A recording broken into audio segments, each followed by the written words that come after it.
पप्पू यादव गिरफ्तारी किस मामले में हुई है? एक मिनट, सब लोग आ जाने दीजिए। आप आ जाइए थोड़ा।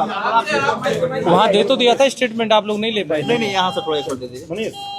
सर बताएं सर, पप्पू यादव को गिरफ्तार किया गया है। भानु प्रताप सिंह जो है उन्होंने गिरफ्तारी की कार्रवाई की है। हमारे साथ मौजूद है कि भानु प्रताप सिंह किस मामले में गिरफ्तारी हुई है और सर ये मामला कब का है और किस मामले में गिरफ्तारी हुई? ये मामला गर्दनीबाग थाना क्षेत्र के अंतर्गत का है। वर्ष 1995 का मामला था और ये PS केस नंबर 552/1995 था, जिसमें भारतीय दंड संहिता की धाराएं 419, 420, 468, 448, 506 और 120 भी लगी हुई थी।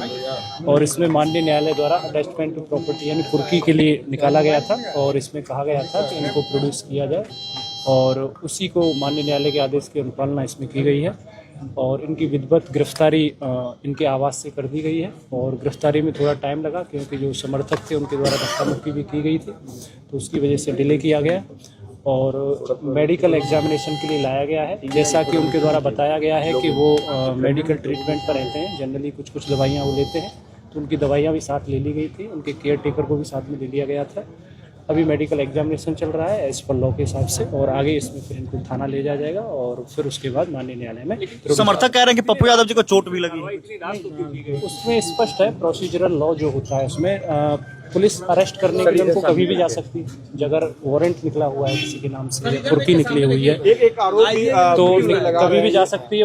उसमें नहीं देखा है। उसमें कुछ हाँ ध्यान रखना होता है, अगर महिलाएं हैं तो उनकी सूर्यास्त के बाद नहीं की जाती है रात को, और इस तरह से उसमें लॉ का पूरा पालन किया गया है। यादव एक आरोप भी लगा रहे हैं कि उनकी हत्या की साजिश रची जा रही है, क्योंकि वो लगातार नीट के मामलों को लेकर के बातों को रखते हैं। हम लोग अपना काम कर रहे हैं, कानून जो बोलता है उसके हिसाब से उसमें किया गया है और जैसा कि आप लोग थे वहाँ पे पूर्णतः कानून का अनुपालन किया गया है और इसमें अग्रतर कार्रवाई की जा रही है। समर्थक कह रहे हैं कि पुलिस समर्थक कह रहे हैं कि पुलिस पप्पू यादव गिरफ्तार करने के लिए इतना उत्सुक क्यों थी?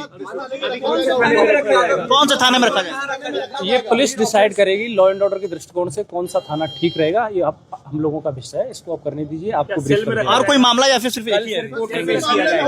देखिए हमारे साथ ये भानु प्रताप जी मौजूद हैं, जिन्होंने स्पष्ट रूप से कहा है कि पप्पू यादव जी की जो गिरफ्तारी हुई है वो न्यायालय के आदेश पर हुआ है और जो पुलिस है वो अपना काम कर रही है। समर्थकों का जो आरोप था, हमने ये भी जो है वो जानने का प्रयास किया कि उनके समर्थक कह रहे हैं कि पप्पू यादव की हत्या की साजिश रची जा रही है। पुलिस ने कहा पुलिस अपना जो है वो काम कर रही है। भानु प्रताप ने स्पष्ट रूप से कहा है और ये भी बताने से इनकार किया कि किस थाने में उन्हें रखा जाएगा। स्पष्ट रूप से ये बातें सामने आई है कि जो न्यायालय ने जो आदेश जारी किया था कुर्की जब्ती का, उसी के मामले में जो है वो पप्पू यादव गिरफ्तारी हुई। ये मामला लगभग 1995 का है, लगभग 2 दशक पहले का है। इस मामले में जो है पप्पू यादव को गिरफ्तार किया गया है। अब पप्पू यादव को यहाँ जो है मेडिकल परीक्षण के लिए लाया गया है। फिलहाल पप्पू यादव जो है वो स्वस्थ है। धन्यवाद।